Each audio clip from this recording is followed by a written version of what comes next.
There we go. This is from the area. I don't know precisely where it is, but I'm just having a little scroll through. Rock and the beach looks like.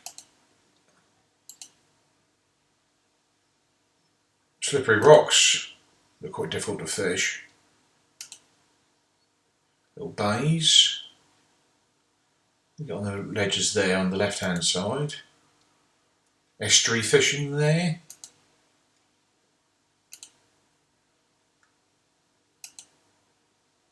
Yeah, definitely a lot more rocky. That's for sure. So if you're only going on holiday there for a couple of weeks, you want to go somewhere where you can get on and fish. See, locals fishing here, look. Reminds me of fishing in Australia, New South Wales was a bit like this. It looks easy there, but these are big waves here. That's actually quite tricky. And that looks quite a calmish day. You can see the swell that looming there at the back. You got the tree, look. What's he doing up there? Anyway, that's a little bit of that. Let me just come out of that. And let's just go to Port Edward and see what we can see. Port Edward. Port Edward.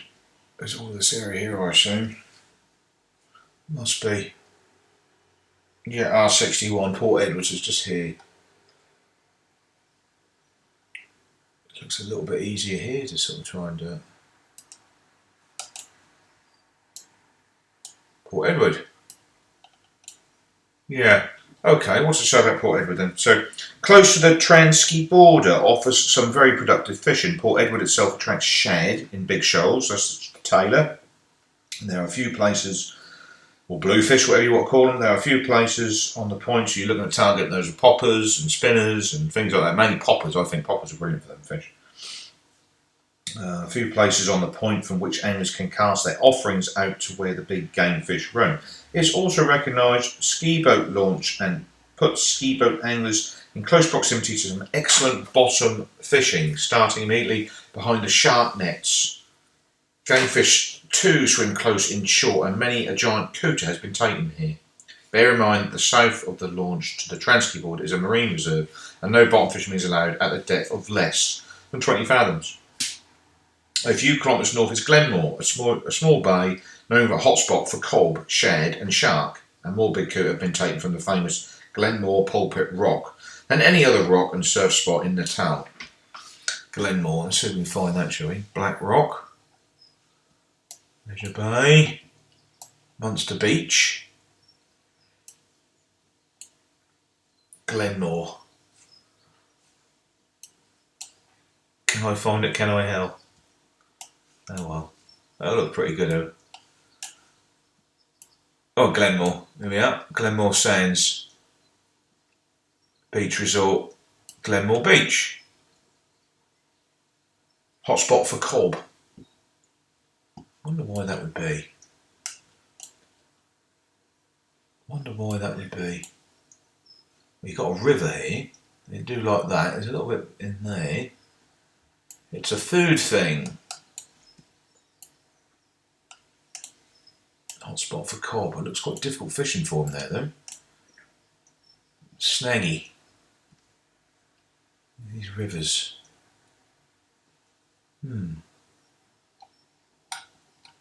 Interesting. Palm Beach. Ramsgate. Okay. Towards Margate are numerous points producing good catches, as well as some long, flat beaches with scattered reefs in the surf zone that are good for bronze, bream and cob. We sort of touched on that as we scrolled through Ramsgate. Broken ground. Reminds me of Kalbarri in Western Australia. Was a bit like that. It was good for cob as well. Rock and sand. Excellent catches of shad are made at Blue Bay, Ramsgate, attracting anglers from all over the country. The pier at Margate is a major facility built specifically so that anglers can cast into deep water no matter whether it's high or low tide. This gives even the novice a good chance to hook a large cob, garrick or cooter. Along the coast, south of the pier, are small scenic bays of productive fishing, and the pier is too crowded. Okay. I've got a saying is when you ain't got a lot of time, let's say with your wife or your girlfriend or anything like that, you ain't got much time and you only got a few days to do some fishing, then something like end of a break wall or a pier is comfy for both of you. To sit and have some food, a drink, and have a rod out fishing. Do you know what I'm saying? So you ain't got to head out there just dedicating yourself to fishing every single day. But if we can find the pier, how can you find the pier? Margate Pier, here it is. Let's have a look at this. Can't even see a pier.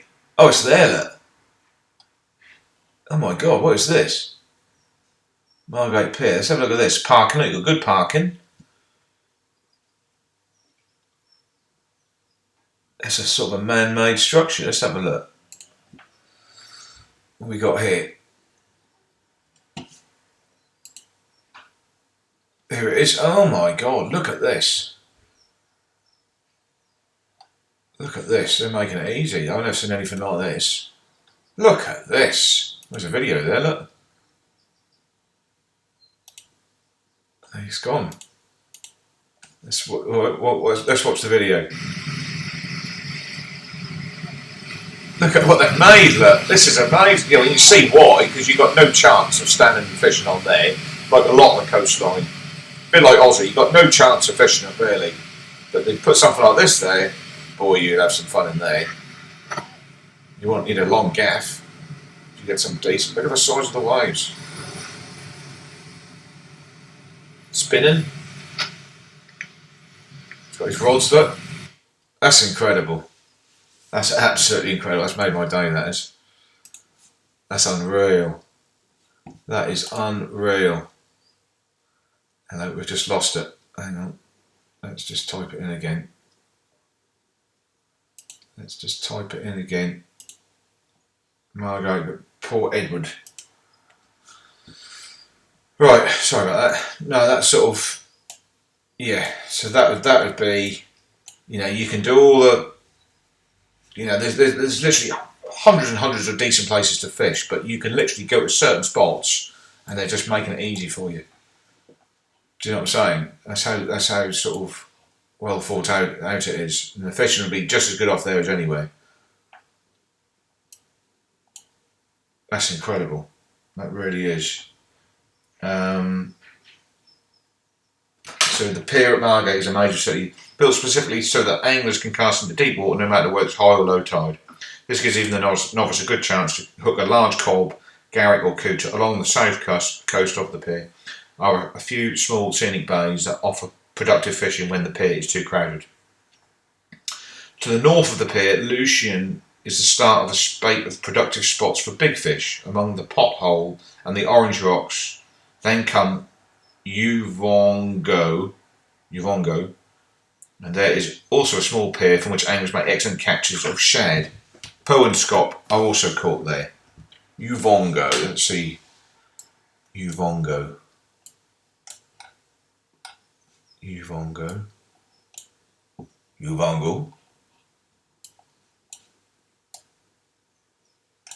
Doubt I'll find it. Never mind. Can't find it. Don't matter. The next important stretch of coast is Shelley Beach, home to the famous launch site, Sonny Evans Small Craft Harbour.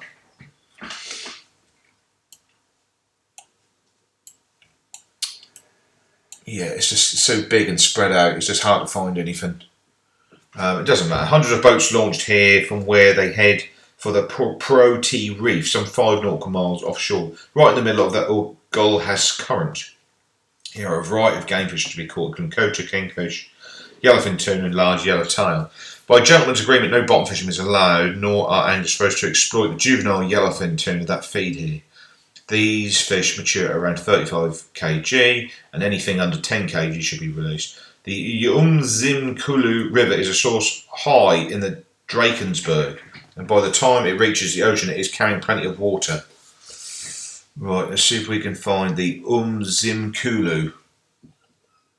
Zimkulu. What's this one?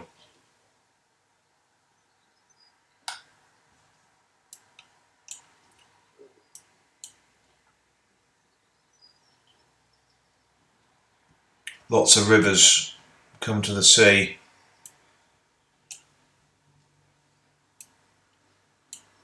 What's this place?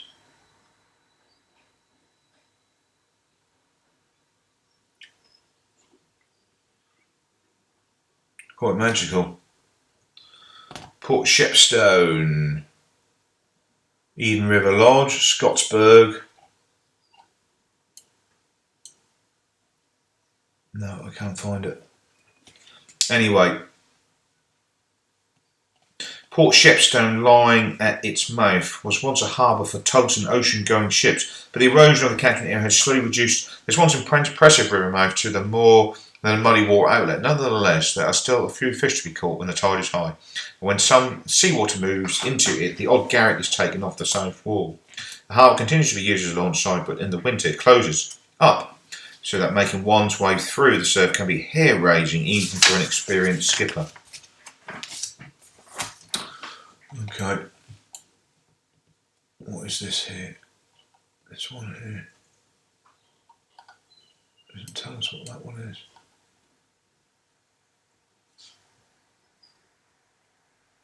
Yeah, there's a bar there. Comedy River. Is that it? Zimkulu. No. That's not it.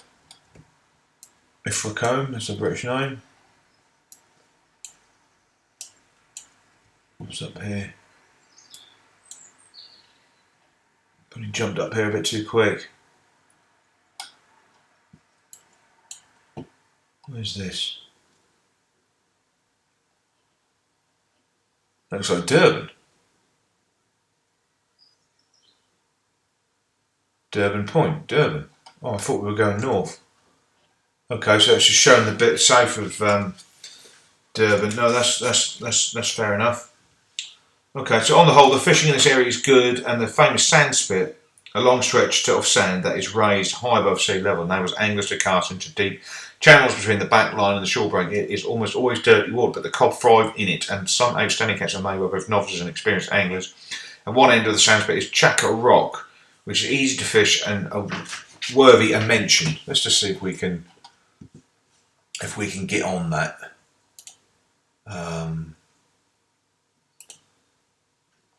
There we go. Let's type in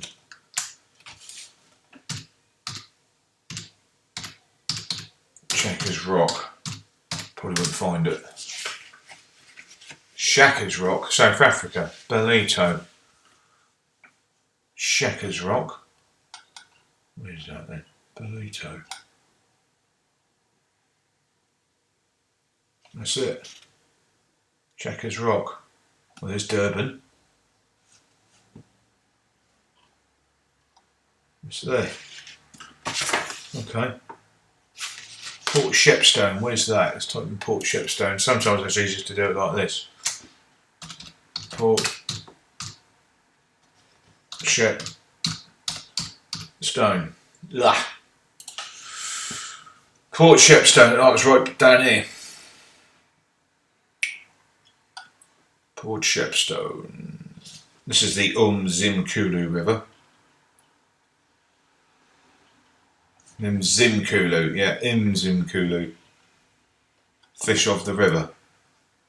Stephen's Guest House. Ocean going. There's still a few fish caught. The tide's high. Hunting is launched tonight. Okay. That's fair enough. Let's go back up to Durban then. Durban. And then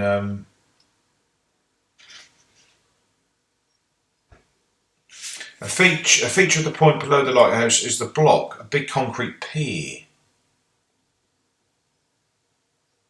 Port Shepstone. Feature of the big point below the lighthouse is the block, a big concrete pier which anglers cast live baits in what must be the Garrett's headquarters in Natal. Stretch of water in front of the Port Shepstone Lighthouse is a favourite place for Garrick.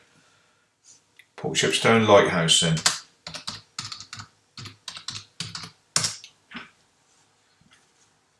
Here we go, Port Shepstone Lighthouse.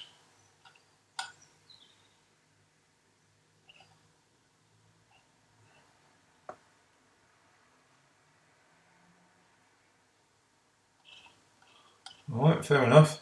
There it is. Getting a bit confused the way it's bouncing around. Just bear with me.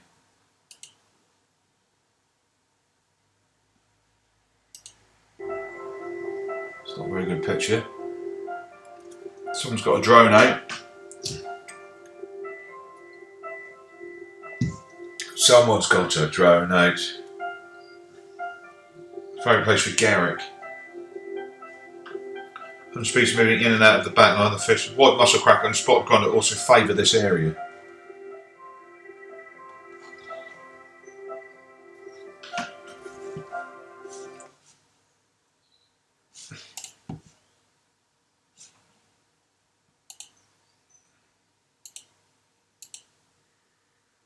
Oh, there it is. Look at that. Cool, you want to put a bait in there, wouldn't you?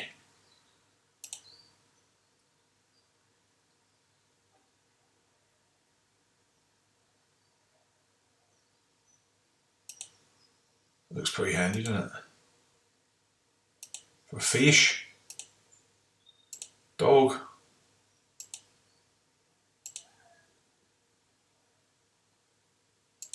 Looks amazing.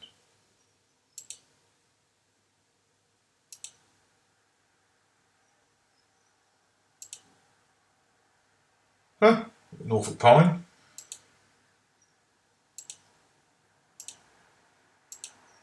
Brilliant. Brilliant. Okay. Close that. Okay. Next up is Tent Weenie. Wherever the hell that is. Tent Weenie. Here it is. Which has a reef that starts from the point and extends into progressively deeper water. This is another hotspot for bronze bream. Sea Park Point is the next rock promontory. The little bay at its base is a favourite feeding ground for Garrick and Cobb, and at Sunwich Port, a few kilometres north, is a huge rock from which just a small cast will put you into productive calm water. Pumula is a launch site with a long expanse of beach that has a few reefs close to the shore, which are good for bronze bream. Okay. Looks quite choppy. Zumbi is home to Steeple Rocks, a long point with a bay on the south side. Both coot and queen mackerel frequent in this area and are taken off the rocks. Shad too move in this bay in large numbers. Steeple Rocks. Let's see if we can get something on that.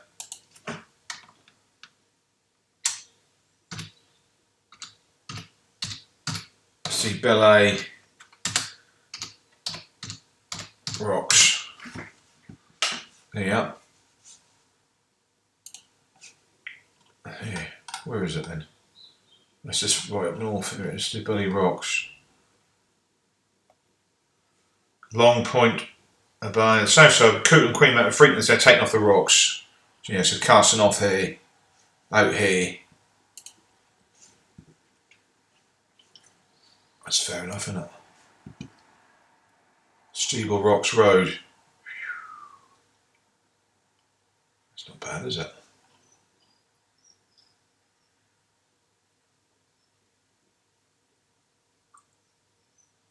Yeah.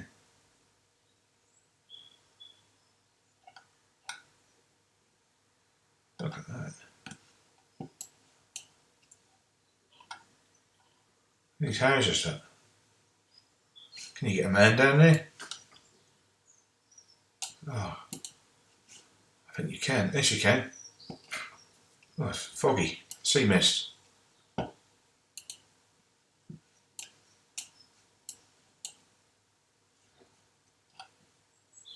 Bird there.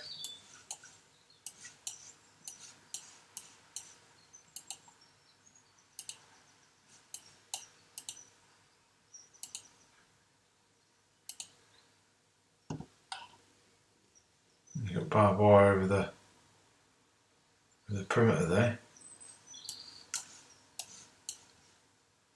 Parking down there.